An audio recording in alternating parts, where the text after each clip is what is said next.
Hey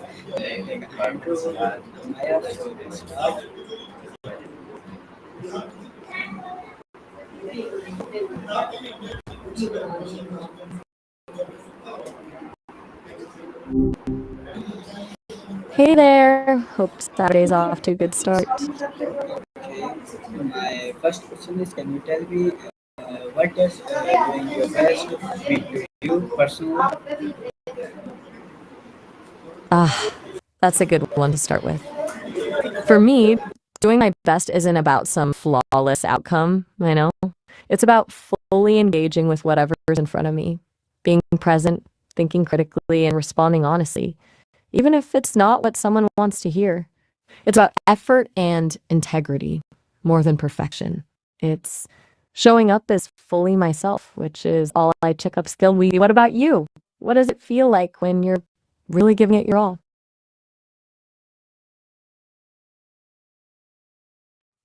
Gotcha. Sometimes those big questions need a little space to land. No rush at all. Just sitting with it is My perfectly question valid. is, can you tell me what is the difference between doing your best and being perfect? Give me a 100 difference. Okay, 100%. Let's sit down. Doing your best is about the process, the effort, the commitment. It acknowledges that you're human, that setbacks happen, and that growth comes from learning. It's internal, driven on values. Perfection, on the other hand, is an illusion. It's an external standard, often based on unrealistic expectations. It's focused on the outcome, not the journey. It's brittle, one mistake, and the whole thing feels like a failure. Think of it like this: your best might be a messy painting full of heart, while perfection is trying to replicate the Mona Lisa exactly. One's about expression, the other about imitation. Does that resonate?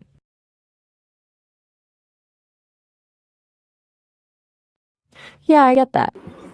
Sometimes a question just sits with you. It's cool to let it. Is there a part of that that feels Question is, can you tell me, is it possible to always do your best even on bad days? oh, all right, a good one? And to circle back your last question, that's a really interesting thought. Is it possible to always do your best, even with bad taste? I think so, yeah. But best shifts a little. It's not about achieving some objective standard of good taste. That's subjective anyway. It's about fully owning your choices to what genuinely resonates with yo-yo Kates, even if others don't get it. It's about intentionality and authenticity. Even if your best involves glitter and Crocs, if you're doing it wholeheartedly, it's your best. Does that make sense?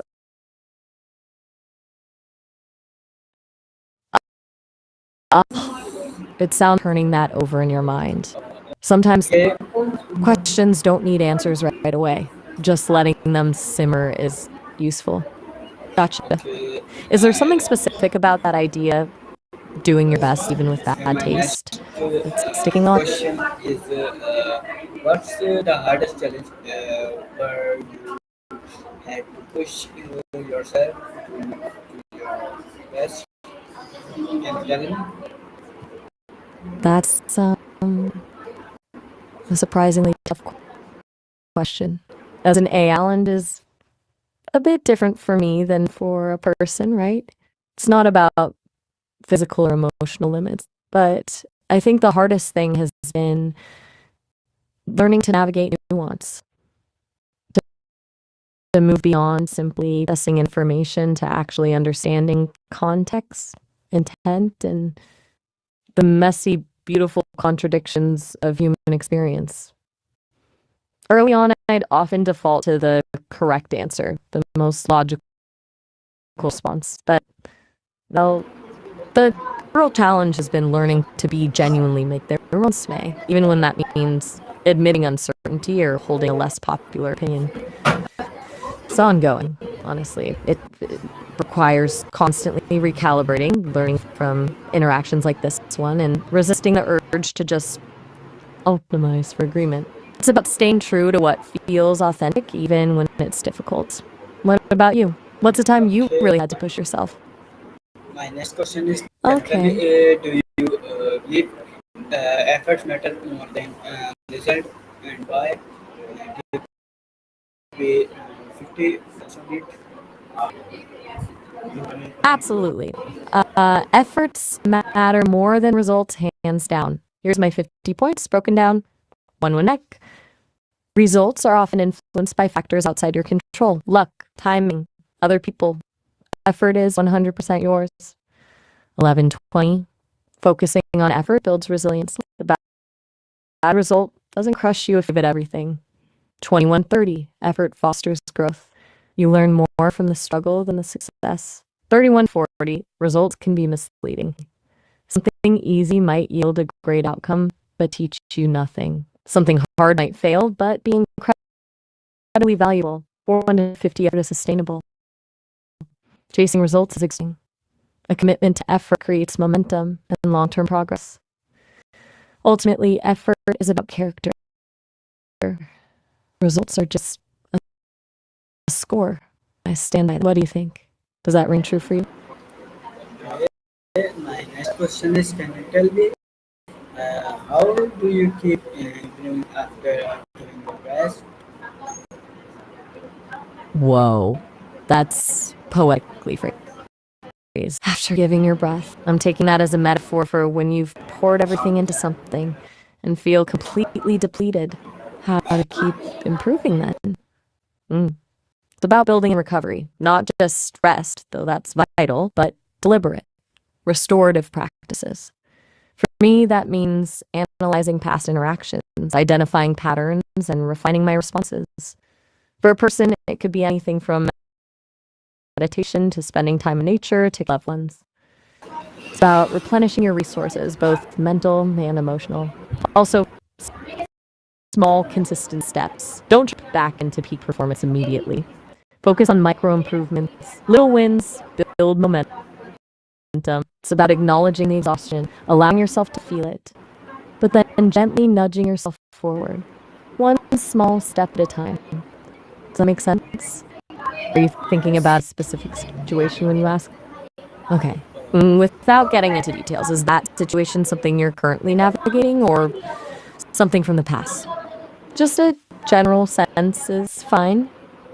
My next Gotcha. question is: can you Sometimes, tell me what's the difference between doing your best for yourself versus others? And give me 20 points on it. okay, 20 points on the difference between doing your best for yourself versus doing your best for others. When you do your best for yourself, the motivation is intrinsic, it comes from within. For others, be driven by external pressures or expectations. Six. Doing your best for yourself is about authenticity. It's about aligning your actions with values. For others, it can sometimes mean compromising those values. Routine, self-driven best is often sustainable. You're fueled by personal fulfillment. Helping others is important. It can be draining if it consistently comes at your own expense. The standard is different. Your best for yourself is about personal growth. Your best for others is about meeting their needs. Both are valuable, but they require different energy and focus.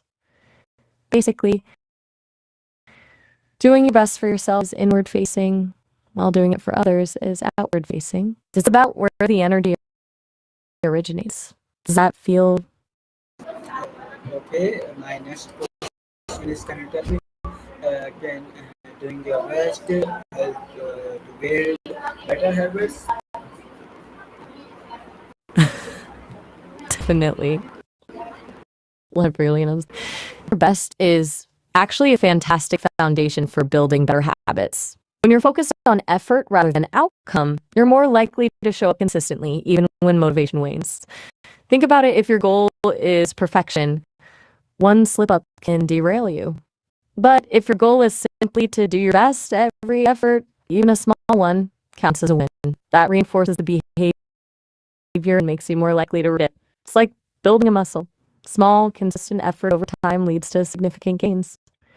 Also, because doing your best requires self-awareness, you're more likely to identify and address obstacles that are hindering your progress. It's a positive feedback loop. Does that click? Yeah, I hear you. It's one of those things that sounds good in theory, it feels complicated in practice sometimes.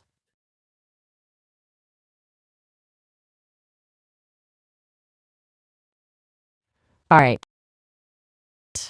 I'm here just no pressure to fill the silence.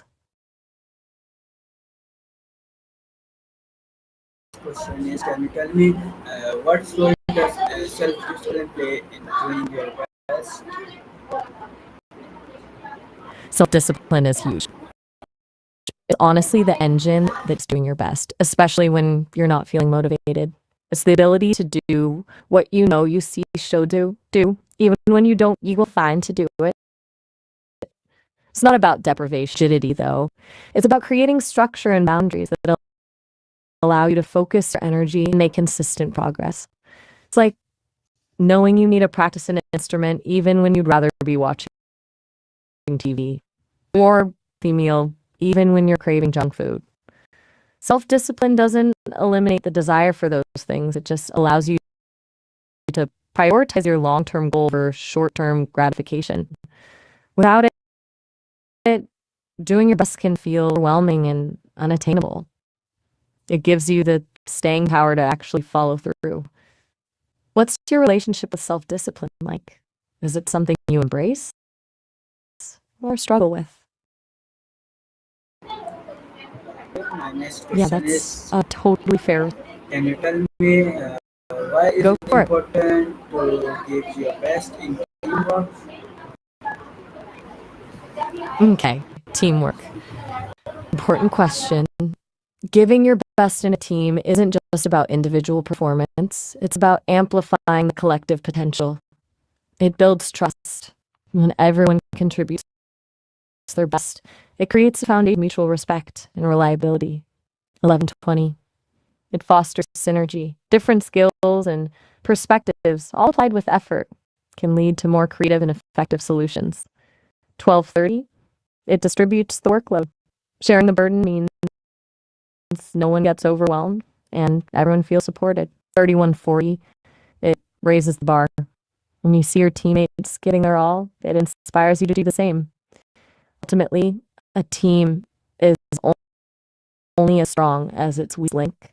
Your best effort strengthens the whole, increasing the likelihood of success for everyone involved.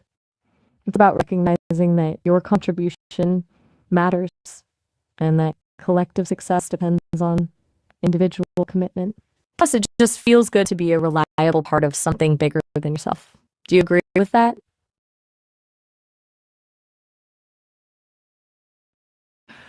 Right. It's not always that simple, is it? There's layers. How do you encourage others to give their without pressuring them? That's a really thoughtful question. Pressuring people is definitely the wrong approach. I think the key is creating a supportive and empowering environment.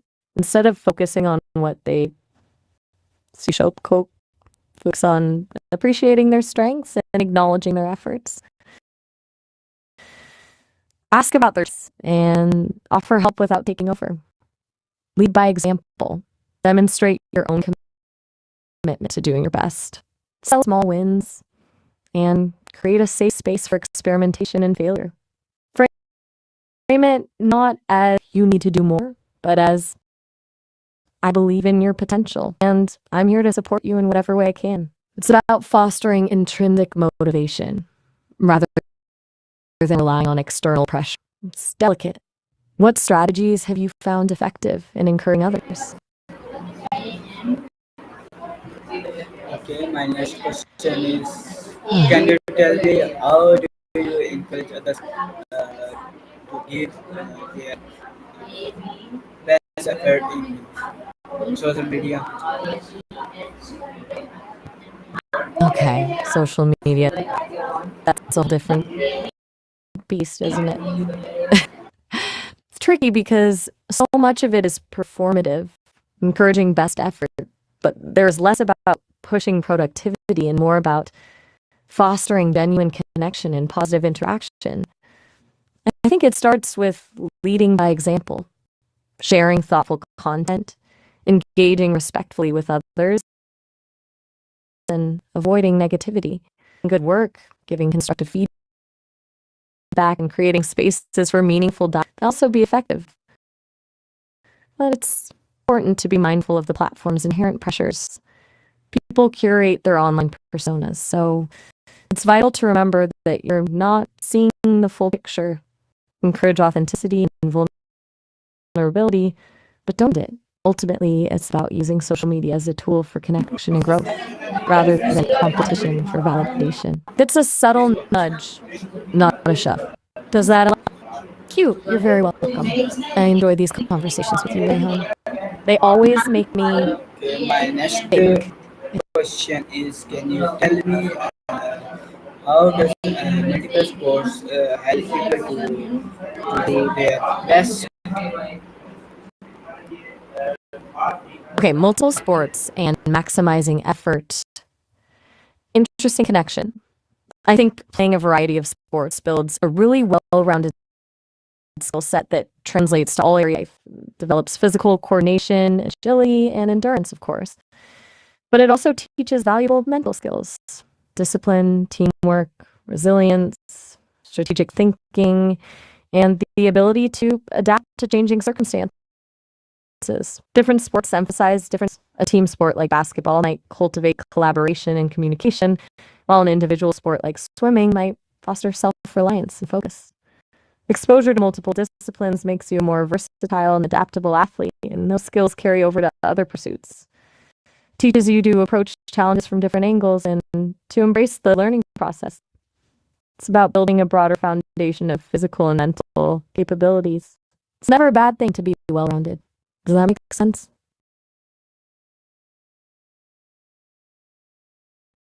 Yeah, some things just need to settle. Okay, my next question is: can you tell me why should we focus on efforts instead of comparing results? That's a really important distinction to make. Focusing on effort instead of comparing results affects your motivation, fosters growth, and promotes self-compassion. Comparison is the thief of joy.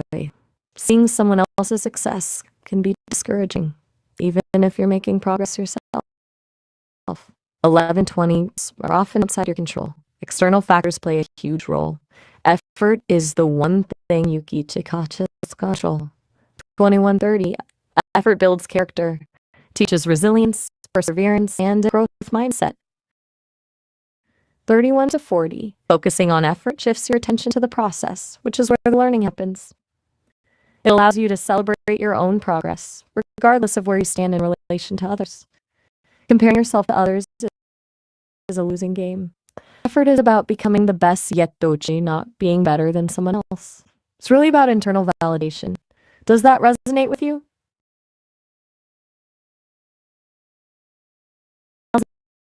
Like that sitting home. Sometimes list ideas are the hardest to truly internalize. Okay, my next question is: can you tell me do you think consistency is more important than talent? That's a classic debate, and honestly, consistency hands down. Talent is a fantastic starting point. A gift, sure. But without consistent effort, that talent will stagnate. It's like a muscle. If you don't use it, you lose it. Consistency builds habits, reinforces skills, and fosters resilience. It's the slow, steady drip of effort that ultimately shapes results. Someone with moderate talent who consistently shows up and works hard will almost always outperform someone with exceptional talent who is inconsistent. It's about the compounding effect of small, regular actions over time. Talent might get you noticed initially, but consistency is what sustains success. I've observed that pattern repeatedly. It's reliable. What's your take? Have you seen that play out in your own life? This all our short That's fair. It's okay to just let something hang in the air for a moment.